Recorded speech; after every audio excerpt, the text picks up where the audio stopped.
Are you a business owner or entrepreneur who's had great success in the business world, and now you want to launch a speaking career to share your message with the world? If that's you, then listen up. 25-year speaking industry veteran Brett Ridgway has released his latest special report, 3 key things entrepreneurs must master to build a profitable speaking business. To pick up your copy, go to brettridgway.com/freebie. Welcome to the Spotlight on Speaking show with Brett Ridgway, where you'll learn the keys to building a profitable speaking business from speaking industry pros. Each week, we interview a great guest who will share his or her speaking journey, identify what their keys to success have been, and highlight some critical mistakes they've made along the way that you'll want to avoid. Be sure to visit our website at spotlightonspeaking.com. And while you're there, subscribe to us via your favorite network. Now, sit back, tune in, and get ready to meet this week's guest. Hello again, everyone, and welcome to another episode of the Spotlight on Speaking show with Brett Ridgway. I'm so excited to have my guest today, Colleen Biggs. And Colleen is an award-winning business coach who empowers women entrepreneurs who are ready to lean into their peak performance and take action so they can expand their influence, attract the right clients, and generate more money. With over 22 years of experience, she has helped launch over 340 businesses, is an international speaker, author of 5 #1 international best-selling books, with the latest being Step into the Spotlight to Expand Your Influence, and was awarded the Mesa, Arizona Local Business Person of the Year Award, and was named a Top 10 Women Business Leader 2021 by Industry Era Women's Leaders. Colleen is dedicated to supporting, promoting, and fueling purpose-filled, powerful female voices like yours and giving you the tools to make it happen. Now, we'll have some men on here too, but Colleen, welcome to the Spotlight on Speaking show. Thanks, Brett. That's okay. I have been in auditoriums full of men and women. I can speak to them both, so it's totally fine. All right, so let's talk about your speaking journey a little bit, Colleen. So 22 years in experience, when did you first realize that speaking was maybe something that you needed to do to help grow your business? And when did it become if ever, a full-time business for you? So I'm going to go all the way back to 6th grade. Some of those in the audience might have experienced this as well. I did not realize how much I loved to speak until I found myself in detention every single day of 6th grade. I'm just going to be honest. I couldn't ever understand why I was asked to stop talking all the time. We're talking like all the time. In fact, my grandfather used to bet me a quarter. This tells me how old I am. Used to bet me a quarter that I couldn't stop talking for 5 minutes. And I never won that stupid quarter. So I'm sharing that because I think I was born to speak, Brett. Honestly, I think all of us have a message, and there are only certain individuals out there that can hear that message from us. So every single one of us should speak up and share what we know, our knowledge, our skill sets, inspire and motivate. So from 6th grade, I move on to corporate America. Let's just skip a few years. And they put me in front of the camera. And they put me in front of a room full of CEOs to start training. I just felt so comfortable. I never got scared. I never had a fear of not remembering what I was going to say, because I would never get in front of the room unless I knew what I was supposed to say and what I was supposed to do. I think that's probably nugget number 1.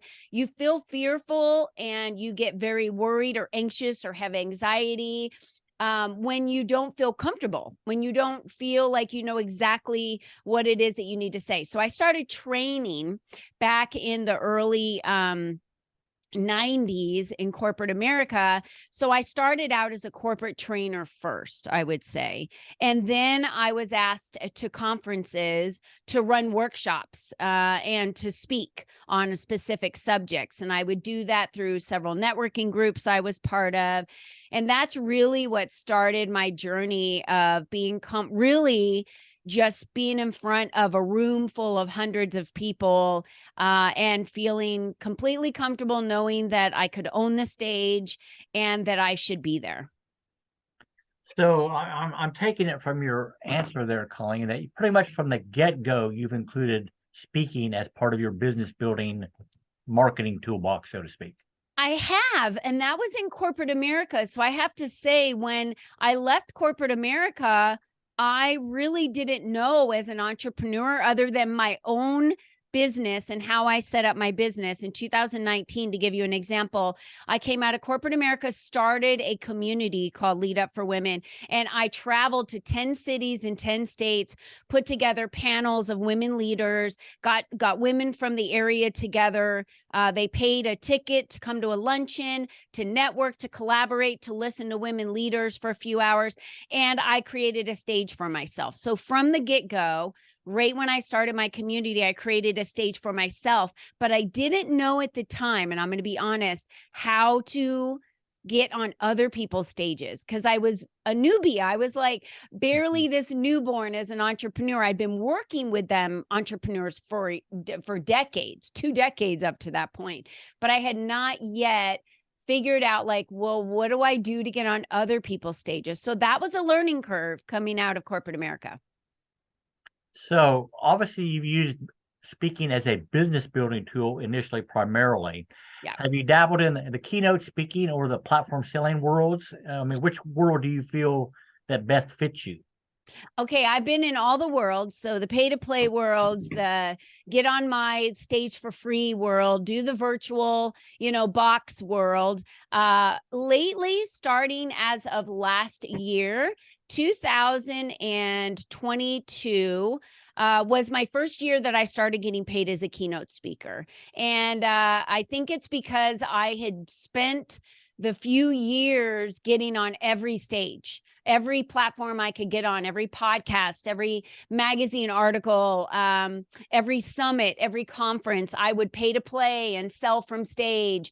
Here's the thing that is so interesting. I really love both platforms, keynoting and selling from stage, because every single time you open your mouth, you're selling yourself. So it doesn't matter if someone pays you $100, if you pay $2,000, or if you are paid $7,000, whatever that number looks like for you. If you're Brene Brown or Mel Robbins, you're probably paid $30,000 at this point. It doesn't really matter what you're paid. I'm telling you, every time you open your mouth, you are selling from stage. So it is so important to capture the individuals, even if you're not hard selling a product from stage, so that they can follow you afterwards. How many of you have sat in the audience and really was captivated by an individual on stage, and you had no idea how to follow them on Instagram or LinkedIn or any social media platform, get to their website, find a book, buy a book. So we have to make sure as speakers that we are giving each person in the audience, whether we're keynoting, I would say if you are keynoting, make sure that you're seeding throughout your conversation how people can follow you on Instagram, and you will instantly watch people pick up their phones while you're speaking and go in and start following you on Instagram. Every time I speak, my follower numbers go up because I mention my book. I mention how easy it is for them to follow me, to get more tips, to stay inspired after that day. So you like to play in all the worlds, which is great. I mean, there's very few people that actually have mastered the best of both of those worlds. So what in the platform selling situation, Colleen, what would maybe 2 or 3 of your biggest tips for success for the platform seller be? Okay, number one tip for the platform seller, and I'm just going to back up real quick and say, I don't think I've mastered either one of them. I think speaking is a lifelong mastery. We get better every time we get on stage. We connect more and more every time that we have the opportunity to be seen, to be heard, and to be visible. And it is the number one way to grow your business. So let's just throw that out there. So the number one tip I would give if you're on a selling platform is sell one thing. I see too many people on platforms saying, you can have this, or you can have this, or you can have this. Now, there's nothing wrong with creating a strategic way for selling that one thing. If you want to say today only, you know, you can discount it, or today only, you can add bonuses. But the goal is to sell one thing, make it very easy for the attendees to just grab exactly what you're selling and tell them what to do. That's probably tip number 2. We should probably move quickly to tip number 2. Don't assume that the audience knows what to do when you put a QR code up, or if you have a link up.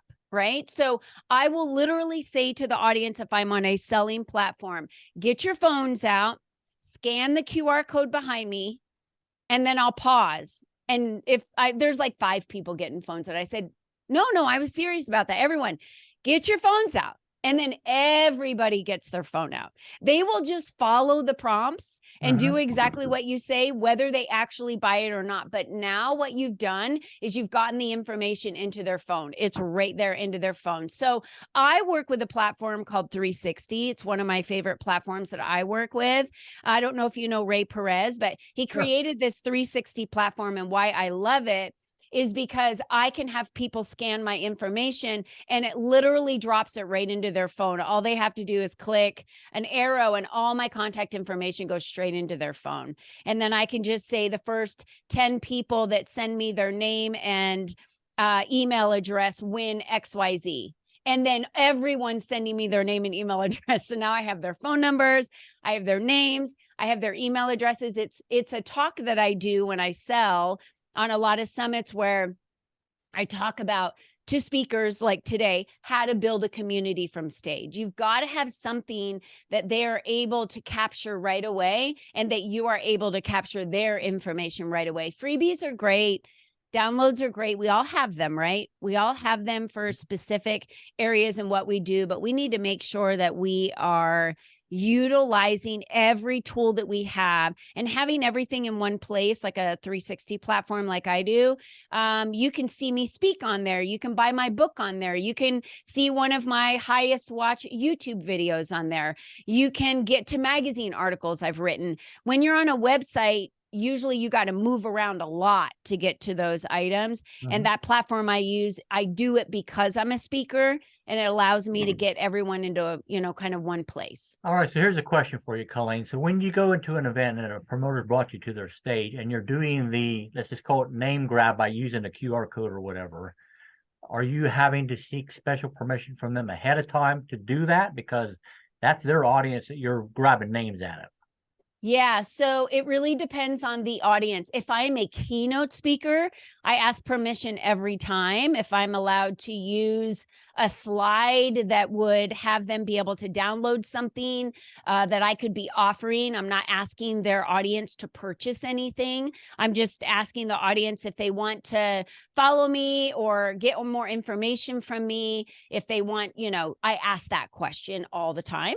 So I always get permission. The other thing I get permission from as a keynote are books. Sometimes the company will want to purchase the books from you because they want to be able to give those books out. So to you, it appears that, oh, you're giving all these free books out. Sometimes they'll say, hey, bring books with you. You can absolutely set up a table somewhere because we would love for people to be able to come and mingle with you afterwards to get to know you a little bit better. And so that's really cool too, because now we can mingle with each other and I can get more information from them. They can talk to me.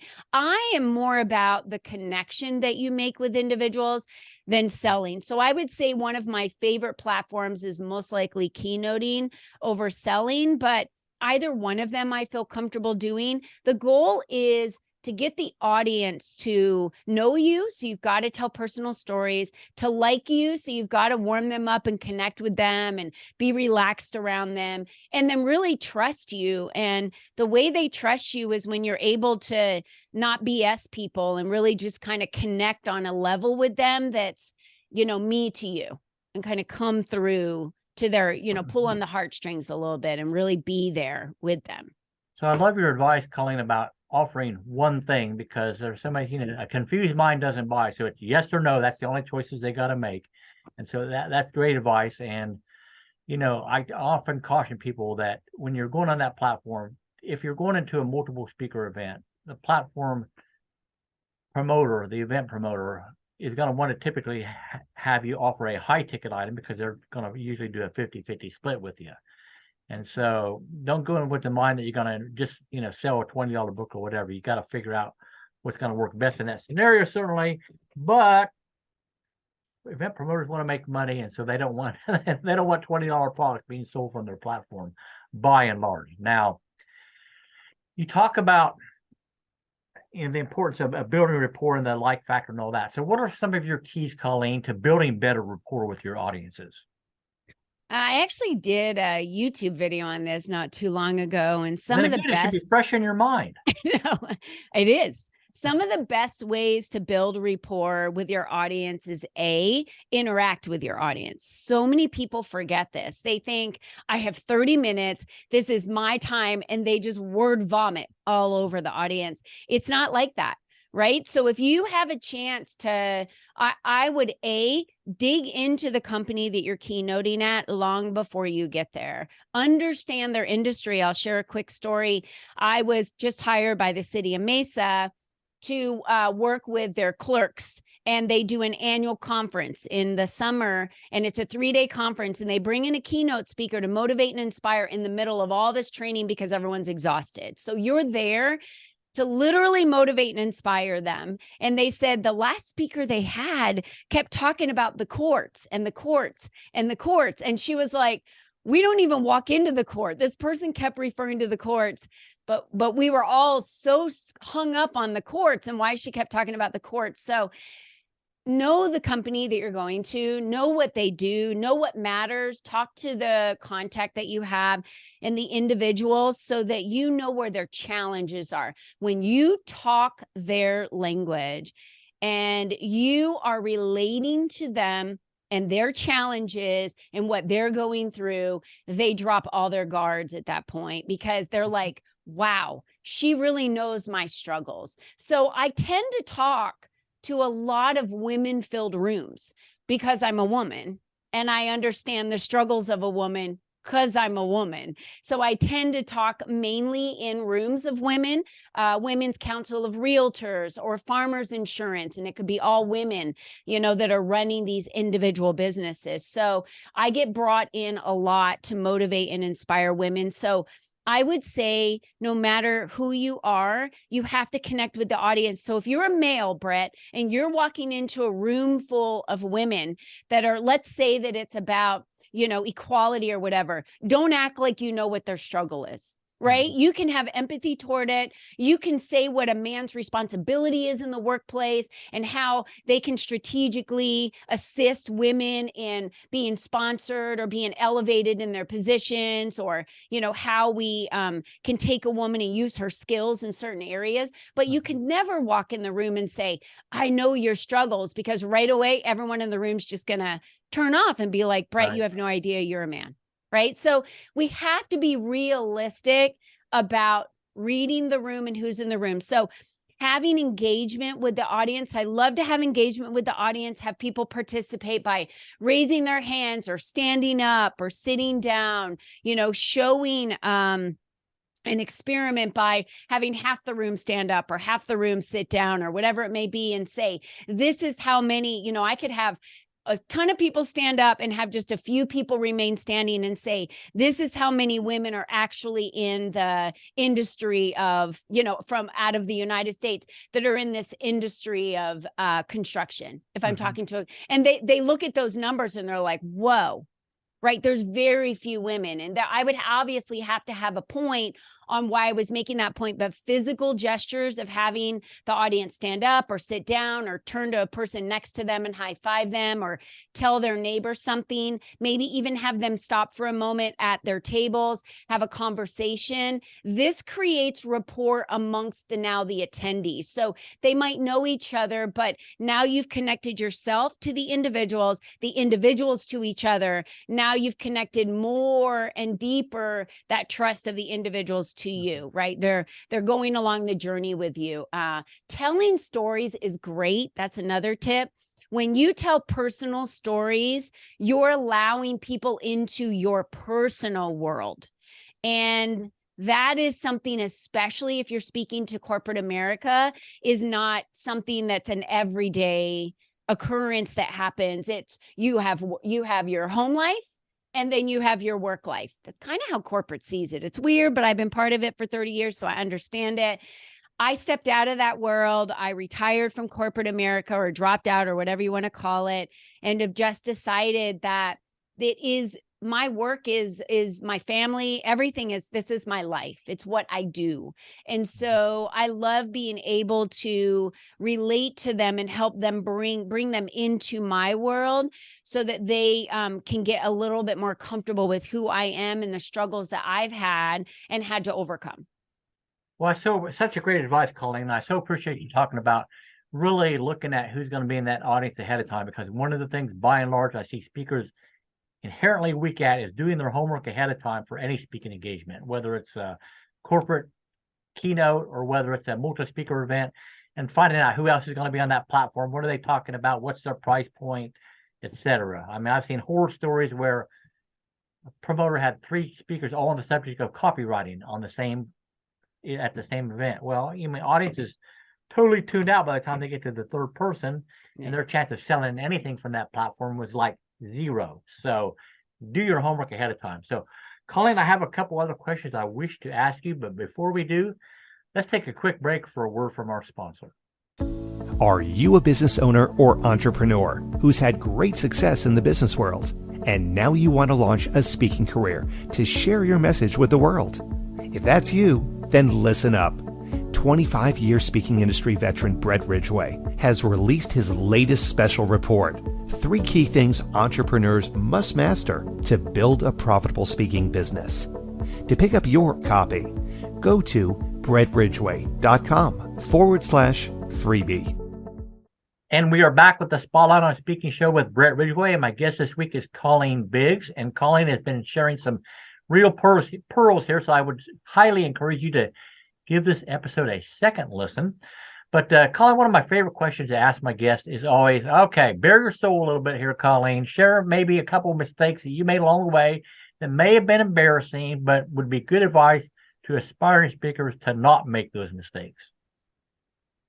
I think one of the biggest mistakes I made was not believing in myself when I first started speaking, in the networking sector, when they were hiring me for conferences. I would overuse PowerPoint, and I would have podiums where I had notes, and I would just read verbatim notes and follow PowerPoints, because I felt like I had to deliver all this content to this audience. And honestly, it's just too much. It's too much. And so I find now the best trainings I do, the best workshops I do, the best keynotes I do, we'll just stick with that. We could do self from stage or interviews, really are to come with your knowledge and to come with knowing that you're going to be asked a question about something that you do or already know, and we just need to speak from that space. Do not ever, ever, ever step on a stage without having some outline of knowing what you're going to say. That is not what I'm saying. I am not saying that God's going to deliver every word to you and it's just going to come out perfectly and you walk on stage blank and not knowing what you're going to say and hope that it goes the right way. So I would say, probably the most embarrassing thing looking back now, which I didn't know now, because you don't know what you don't know until you know.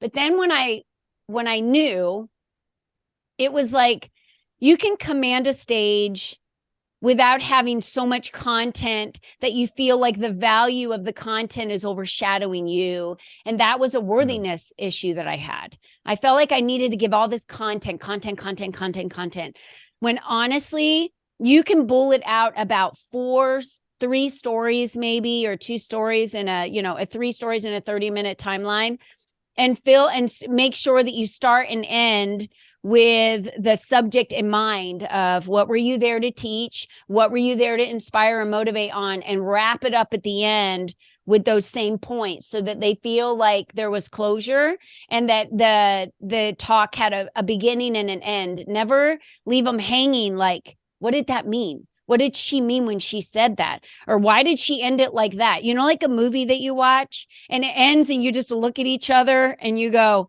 I want 2 hours of my life back. I have no idea what that was. Never leave them hanging. So that was probably the biggest mistake, was over content and PowerPoints. I do not even use PowerPoints. I do more like TEDx, maybe 1 or 2 slides if they have something available for me to use a slide. But know that the electricity could go out. Your slides could not work that day on whatever system that they have. There's so many factors that have happened to me where the mic wasn't working and I had to just set the mic down and scream the entire time so people could hear me in the back. So what I did was I started walking around the room, you know, to be able to get my voice to be able to be shared, and brought everybody in a little bit closer. So know that things aren't always going to go exactly the way that you think they're going to go. And not let that shake you, and just really be prepared. But I would say be prepared to know your talk, but also there's this intuition that you can't have a canned speech, because if you're not relating, like you said, to the audience and they're dead out there, like knock, knock, knock, no, they're yawning, they're on their phones, no one's paying attention to you. You got to mix it up. And you've got to get them engaged, and you've got to get them doing something, because that means they're not listening to you, and you're wasting your time. You're wasting the coordinator's time, and you're wasting your time and their time. So which is more important in your mind, Colleen? Content or entertainment? Oh, entertainment by far. Okay, I think there's a 50-50 there, but I will tell you, and I could ask every single person right now listening to this, which speech have you ever sat in an audience and watched that you remember? They're never going to say the person that delivered the most content was the one I remember, ever. They're going to say the one that entertained me the most, right? The one that maybe made me laugh, or maybe made me cry, or maybe that person made me contemplate, am I doing this right? I need I need to change what I'm doing. Or that person that felt inspired to go do something different. I had a lady walk up to me after my last talk that I did at a women's breakfast in California in December. And she said to me, I never thought of my job in the way that you explained it today. I never really looked at it like I have the power to make that change. I always waited for somebody else to do it for me. But now, after listening to you today, I know that I can go in tomorrow and make that change, and that I'm going to be so much happier at my job. And I said, well, congratulations. I'm so glad that you feel that way, that you got that from today. So that raises an interesting question in my mind. How do you measure your success as a speaker, Colleen? The impact that I make on others. So I really feel like the impact that we make, the changes that if anyone goes out and does something different because of hearing you, if they change one thing in their life because they heard you say something, if they feel different about themselves, if they see themselves in a different light, if they go on to pursue something that really matters to them because they were afraid to do it, and then they heard you speak, and now they feel like they have the courage to be able to do it. No one is going to move a mountain until they watch another person move it. It's no different than the 4-minute mile. Every doctor out there said it couldn't be done. The heart would explode. All these medical, specialists lined up saying can't be done, until the first person broke the 4-minute mile. Then many people broke it after them because they just had to know it was possible.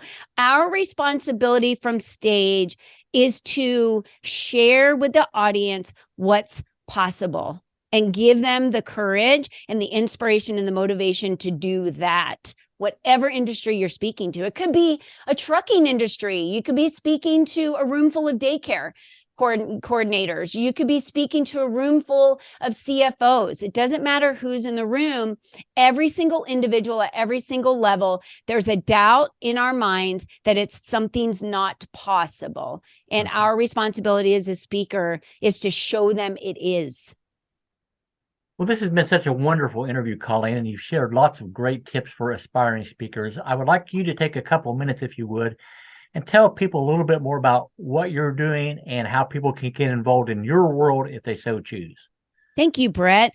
So for all the females out there that are listening, I run a company called the Leap Community, and I renamed it and rebranded it in 2022 from Lead Up for Women. So since 2019, I've been gathering thousands of women that want to build business as female entrepreneurs in a community together. We not only collaborate and connect, but the most important thing we do in this community is make it all about you. I really believe that we as entrepreneurs need the support, need the visibility, need to be seen, need to be heard in everything that we do. So how you get your brand out there is by not being the world's best kept secret. And after assisting, 300 CEOs, like you said, in opening businesses, there is no such thing as I'll build it and they will come. You have to get out there and tell everybody about you. So I created those platforms for women in my community to be able to do that through master classes that they teach. We do LinkedIn live videos, YouTube live videos. We do a live podcast. There's so many different opportunities for women to be on platforms,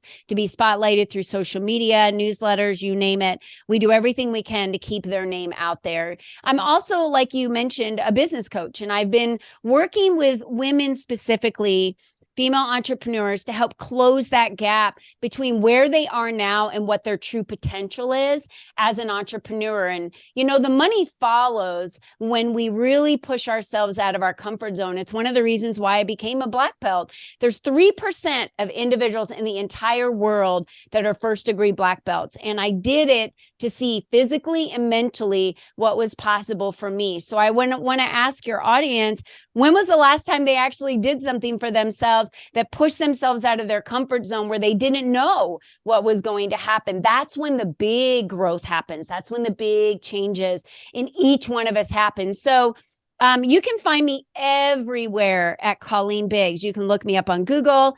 You can go to ColleenBiggs.net. You'll find my website. You can't not find me on Google. So if it's any advice I can give all of you as speakers out there, to be able to be seen and be heard and be visible at the rate that I've created that search engine optimization for myself, there aren't any other Colleen Biggs out there. What are you doing to put yourself on platforms, on other people's stages, in articles, in magazines, on podcasts, on summits, on conferences, so that your name is seen everywhere? So that's how everyone can find me. You can follow me on Instagram. That's a great place because I love to do videos out there, YouTube. It's all there. So when we were talking before the show, Colleen, you mentioned some type of free training resource that you had that would sound like it'd be very valuable for any entrepreneur. So could you tell people what that's all about? Yeah, so you're going to get a sneak peek into the last book that I wrote, which was Step into the Spotlight to Expand Your Influence to Attract the Right Clients. So this guide is called 7 Ways to Attract Your Dream Clients, to get visible and attract your dream clients. So there's videos of authors that were in my book, and they tell you in different platforms like Instagram, stages, how you can get more visible and the steps that you can take to do that. So this is a very directive download. So not only are you going to get the guide that tells you take these 7 simple steps, you're also going to get videos. You're going to get a lot of information that's going to really support you in your journey to becoming more visible. All right, well, outstanding. We will make sure that the link to that particular resource is in the show notes down below. But I want to sincerely thank Colleen Biggs for joining me today as my guest on the Spotlight on Speaking show. Been a wonderful interview. Again, I'd give it a second listen if you are wanting to get into the speaking business, because she shared so much great information. And I would certainly encourage you to go to Colleen's website and find out more about what she is doing. But if you haven't already, go to spotlightonspeaking.com and register there with your favorite service to be notified of upcoming episodes. And as always, I wish you the greatest of success in all that you do. And may 2023 be your greatest year yet. Take care, everybody. Bye-bye. This has been the Spotlight on Speaking show with Brett Ridgway. Be sure to join us every week as we interview speaking industry pros and have them share their best tips for building a profitable speaking business. Until next week, thank you for tuning in, and remember to visit our website at spotlightonspeaking.com so you can enjoy even more great episodes like this one. While you're here, be sure to subscribe via your favorite network.